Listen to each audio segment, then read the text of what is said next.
Ya, pemirsa, kita ke informasi selanjutnya. Pemirsa, di mana dalam KTT ASEAN kali ini Presiden Joko Widodo rencananya akan membawa isu tentang perdagangan manusia. Jokowi mendesak kerjasama negara-negara ASEAN dalam menanggulangi maraknya kasus ini. Kasus penyekapan puluhan WNI di Myanmar menjadi triggernya.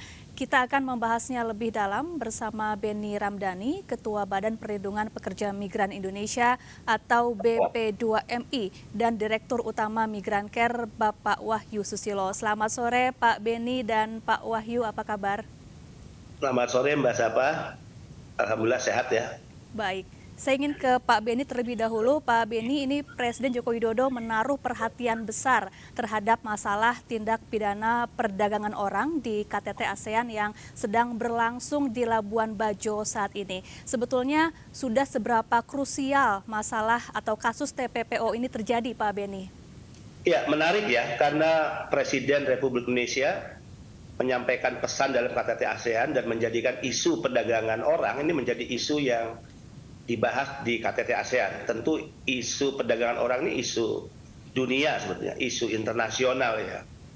Nah, jika ditanyakan seberapa kritis ya situasi negara kita ataupun ASEAN misalnya, saya sudah sangat terbuka mengatakan Indonesia dalam keadaan darurat penempatan ilegal. Begitu marak dikendalikan oleh para sindikat, mafia, dan mereka menjadi kelompok sekalipun secara jumlah kecil, tapi kenapa? Pertanyaan besarnya, mereka seolah-olah menjadi pihak yang tidak bisa disentuh oleh hukum, the untouchable. Saya juga orang yang sangat keras menyampaikan bahwa mereka dibackingi oleh oknum-oknum yang memiliki atributif kekuasaan di negara ini. Kita sudah tahu bagaimana pemetaan modus operandi yang mereka lakukan. Kita sudah tahu dari mana mereka diberangkatkan, dihandling oleh siapa, transit di mana, kemudian mereka keluar melalui pintu mana, apakah bandara, pelabuhan, atau PLBN misalnya. Kita juga tahu ya dokumen yang mereka gunakan, keseluruhan mereka yang berangkat tidak resmi pasti tidak menggunakan visa kerja, tapi visa umroh, visa ziarah, dan visa turis. Sehingga berbagai hal yang dilakukan, kata kuncinya adalah penegakan hukum. Sepanjang hukum tidak ditegakkan, sepanjang aparatus negara di negara ini tidak memiliki komitmen kuat pada Republik, komitmen kuat pada Merah Putih, komitmen kuat untuk menyelamatkan setiap anak bangsa agar tidak menjadi bagian dari korban kejahatan kemanusiaan, perdagangan orang, maka itu tidak akan pernah selesai. Saya katakan naib negara yang besar, negara yang masyarakatnya religius, negara yang memiliki ya aparatus negara yang begitu kuat termasuk penegak hukum, tapi seolah-olah kita kalah dan bertekuk lutut ya. Bahkan tidak sedikit mereka yang menjadi bagian dari kejahatan ini naif, saya katakan ini warisan terburuk yang akan diwariskan bangsa ini kepada anak cucu dan generasi kita. Jadi penegakan hukum menjadi penting, tidak hanya memenjarakan para calo tapi juga mastermind dari kejahatan ini. Bandar besar itu yang harus diseret. Nah, saya berani mengatakan beberapa bandar besar kita sudah berikan namanya ke Pak Mahfud MD. Kapan penegak hukum berani ya menyeret mereka dan memenjarakan mereka? Kita juga sudah menawarkan tidak hanya pendekatan melalui undang-undang TPPO, tapi pendekatan multidos. Mereka juga dimiskinkan dari kekayaan-kekayaan dari hasil pesta pora mereka yang keuntungannya ini jelas besar dan dinikmati oleh mereka dengan cara memperdagangkan orang. Jadi tidak hanya memenjarakan fisik, tapi juga bagaimana memiskinkan mereka. Tentu di luar program-program lain, ya kita punya 4 program utama ya yang kita tawarkan pada pemerintah, Pak Menko. 1, ya sosialisasi yang aktif. Bagaimana mereka terdidik masyarakat kita bahwa pemerintah tetap akan memfasilitasi hak warga negara yang diatur oleh konstitusi agar mereka bisa bekerja ke luar negeri. Tentu harapannya mereka harus berangkat secara resmi, legal, dan bahkan kompeten ya. Nah, masyarakat juga harus paham apa resiko yang akan mereka alami ketika mereka memilih berangkat tidak resmi. Kekerasan fisik, kekerasan seksual, gaji yang tidak dibayar, mengalami penyekapan, penyanderaan dokumen, perlakuan tidak hormat, ya. Kemudian diperjualbelikan dari majikan satu ke majikan yang lain, eksploitasi jam kerja sampai 20 jam. Anak-anak bangsa yang kerja di laut lepas di atas kapal mengalami kekerasan fisik, meninggal, jenazahnya dilarungkan di tengah laut. Kemudian diseminasi informasi yang aktif. Kemudian pencegahan yang progresif. Dan yang keempat adalah penegakan hukum yang revolutif. Itu yang kita tawarkan. Nah, BP2MI ini bukan penegak hukum. Kadang publik kalau sudah bicara TPPO, telunjuknya ke arah BP2MI. Kita punya undang-undang tentang TPPO, Undang-Undang 21 tahun 2007. Kita punya Perpres nomor 22 tahun 2021 yang mengikat ya 23 kementerian lembaga. Ketuanya Menko PMK, Ketua 1, Ketua 2 itu Menko Polhukam, Ketua harinya Menteri PPA. Nah, BP2M ini hanya bagian dari 23 kementerian lembaga, ada di urutan ke-23 bahkan. Baik. Nah, artinya BP2M ini udah lari kencang. Dan BP2M yang paling keras melakukan kritik bahkan kepada sesama institusi kenegaraan pemerintah yang ada di lembaga ini. Nah, mudah-mudahan apa yang dilakukan oleh Presiden Jokowi atas nama pemerintah Indonesia di KTT ASEAN ini menjadi trigger bahwa kejahatan kemanusiaan, perdagangan orang ini harus menjadi musuh bersama. Tidak hanya Indonesia, tapi juga negara-negara ASEAN. Baik, sepakat Pak Beni, saya ingin beralih ke Pak Wahyu Susilo, Direktur Eksekutif Migrancare. Pak Wahyu, ini sebelumnya Migrancare menyebut bahwa kasus TPPO banyak yang tidak muncul ke permukaan, kemudian masih banyak TPPO yang berkedok TKI yang masih saja terjadi. Menurut Anda salahnya di mana sih kemudian? Apakah ini karena pengawasan pemerintah yang lemah atau ada faktor lain, Pak Wahyu? Ya, sejatinya praktek perdagangan manusia di Indonesia atau perdagangan manusia Indonesia itu sebagian besar memang memboncengi proses penempatan pekerja migran. Karena kalau kita lihat ya, angka-angkanya itu angka-angka di negara-negara tujuan bekerja. Nah, ini terjadi karena seperti tadi disampaikan oleh Pak Beni, memang aktor-aktornya sama gitu loh. Aktor-aktor penempatan pekerja migran itu juga dari investigasi kami, misalnya pada saat penempatan ke Timur Tengah itu di moratorium, mereka tetap nekat ngirim ke Timur Tengah. Itu kan aktornya sama. Mengapa kami berani seperti itu? Karena mereka lah yang ngerti jalur-jalur seperti itu. Mereka yang memanfaatkan pasar gelap tenaga kerja ketika ada penutupan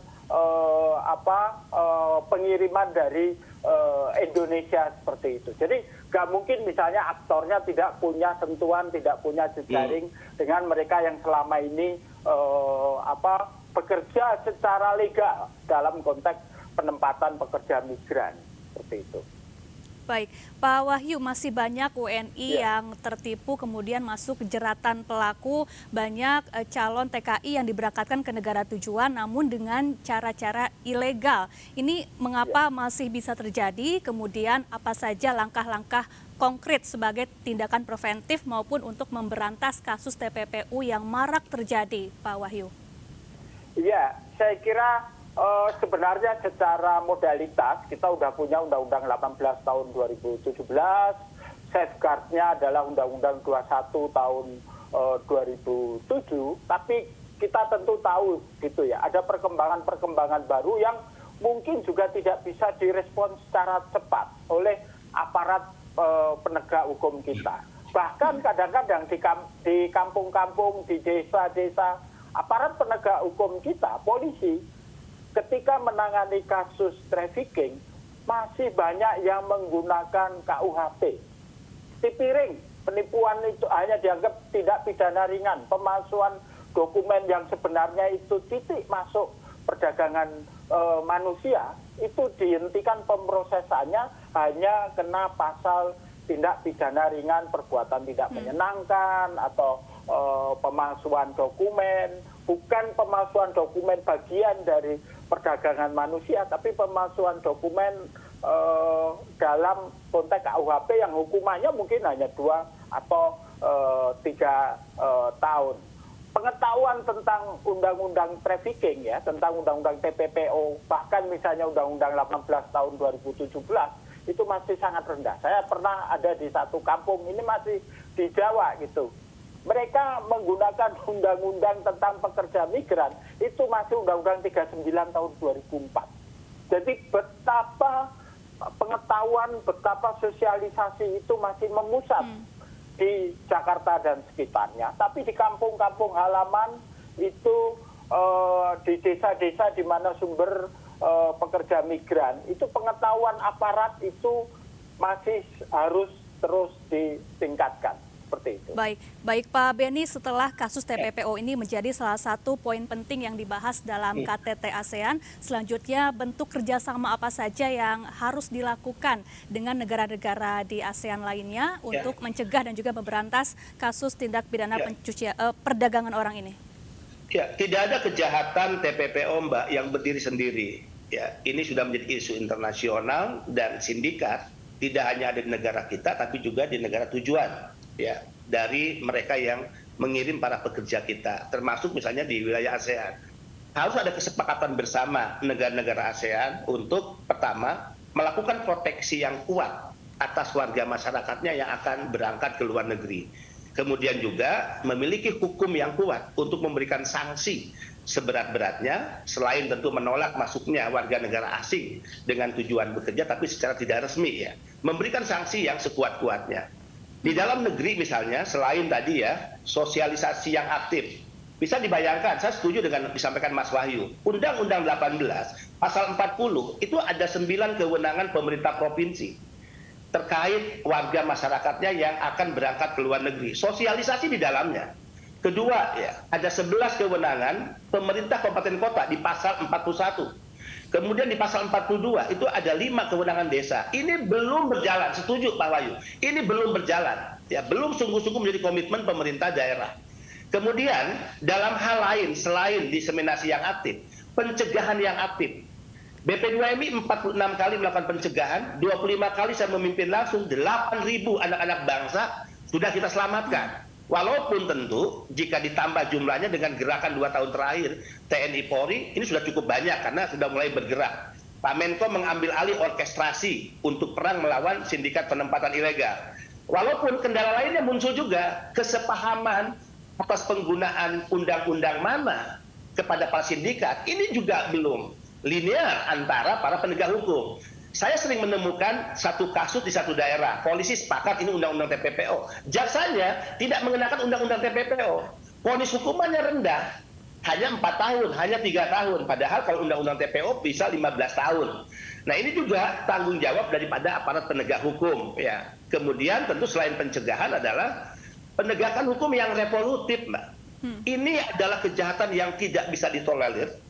Ini sebuah kejahatan yang terorganisir, ini bisnis kotor yang saya katakan naif jika bisnis kotor ini hukum tidak bisa menyentuh para penjahat, ya, para bajingan yang istilah saya begitu, dan bahkan hukum cenderung bertekuk lutut. Dalam rapat dengan Pak Menko Polhukam saya katakan, izin Pak Menko, gugus tugas ini mandul saya katakan.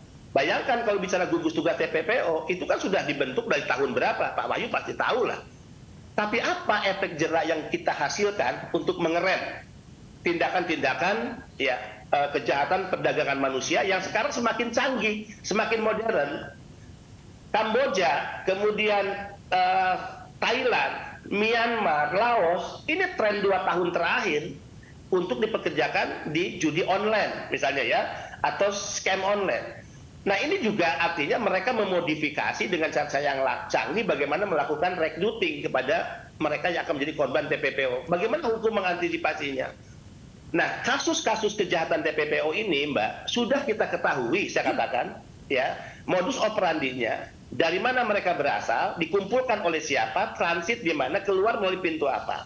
Aktor-aktornya sama dengan Pak Wahyu. Tadi setuju saya, aktor-aktornya udah bisa terbaca kok, siapa-siapa aja.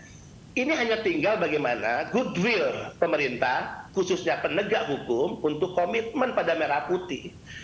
Karena jujur ya, ini melibatkan banyak pihak. Saya katakan di BP2MI 8 bulan lalu saya memecat 1 ASN diduga memfasilitasi penempatan ilegal. Padahal pensiunnya hanya tinggal 1 bulan lagi. Lakukan pemecatan, diumumkan ke publik, undang media melalui konferensi pers, dan disiarkan live di FB karena saya ingin ada sanksi sosial kepada mereka. Nah, saya tidak ingin suujon pada lembaga lain dan menuduh ada oknum-oknum brengsek di lembaga lain, tapi saya juga membuka tabir gelap kotak Pandora bahwa ada yang tidak beres juga di lembaga saya, yang saya harus melakukan aksi bersih-bersih mulai dari kantor di mana saya memimpin, ya, untuk memberi contoh sebetulnya kepada pihak yang lainnya. Baik Pak Wahyu, tadi Pak Beni mengatakan bahwa sesungguhnya aktor-aktor pelaku TPPO ini sudah teridentifikasi, tinggal menunggu goodwill atau action yang jelas untuk menangkap para pelaku. Lalu kemudian kalau dari sisi korban, yakni calon TKI, bagaimana sebetulnya sejauh ini edukasi yang diberikan kepada calon TKI agar kemudian tidak terjebak menjadi korban tindak pidana perdagangan orang? Ya, menurut saya ini memang hal yang urgent ya, apalagi pada masa pasca pandemi sekarang ini. Kita tahu angka yang juga kita mendapatkan pengaduan itu terkonfirmasi juga dengan angkanya Kementerian Luar Negeri dan tentu BP2MI bahwa ada eskalasi yang luar biasa peningkatan kasus perdagangan manusia, utamanya juga perdagangan manusia di sektor kejahatan digital ini. Ini terjadi karena pada masa pandemi, pada awal-awal itu penghentian total penempatan pengiriman. Ada yang gagal berangkat, ada yang kemudian ya negara tujuan juga menutup diri seperti itu. Sehingga yang terjadi kondisi sekarang ini adalah kondisi lapar kerja. Kita tahu misalnya struktur atau siapa yang menjadi korban dari scamming online ini. Kalau biasanya kita menganggap bahwa korban perdagangan manusia itu adalah less educated, mereka dari kelompok ekonomi yang lemah. Tapi kalau dari analisis kami, korban scamming ini banyak yang sarjana ilmu komputer, sarjana informatika, lulusan SMA, bahasa Inggrisnya hampir semua juga oke. Ini memperlihatkan bahwa ada perluasan sasaran korban itu, dan ini terjadi karena juga kondisi ekonomi yang memang belum pulih benar. Jadi artinya secara makro memang pemerintah memang harus tetap mengupayakan ya adanya perluasan kesempatan kerja di dalam negeri. Kemudian yang kedua, memang harus melakukan debirokratisasi untuk penempatan ke luar negeri. Karena meskipun Undang-Undang 18 tahun 2017 mengamanatkan ada LTSA, ada beberapa layanan yang dikelola oleh pemerintah pemerintah desa ataupun juga pemerintah kabupaten, tapi itu mungkin baru 20% yang jalan gitu ya. Desentralisasi belum jalan. Dan yang terakhir saya kira saya nagih Pak Beni ini. Pak Beni dulu suka sekali tentang zero cost, Pak. Zero cost ini tentu harus juga diimplementasikan. Seperti itu. Baik, terima kasih Pak Wahyu Susilo, Direktur Eksekutif Migrancare, dan juga Pak Beni Ramdhani, Ketua BP2MI telah bergabung bersama kami di nanti kita undang diskusi ya. Baik, semoga hasil dari KTT ASEAN di Labuan Bajo bisa melahirkan kerjasama antara negara-negara ASEAN yang betul-betul solutif dan juga efektif untuk mencegah dan juga memberantas TPPO di negara-negara di ASEAN. Terima kasih. Terima kasih Mbak Sapa. Terima kasih Mas Wahyu. Yes. Saya undang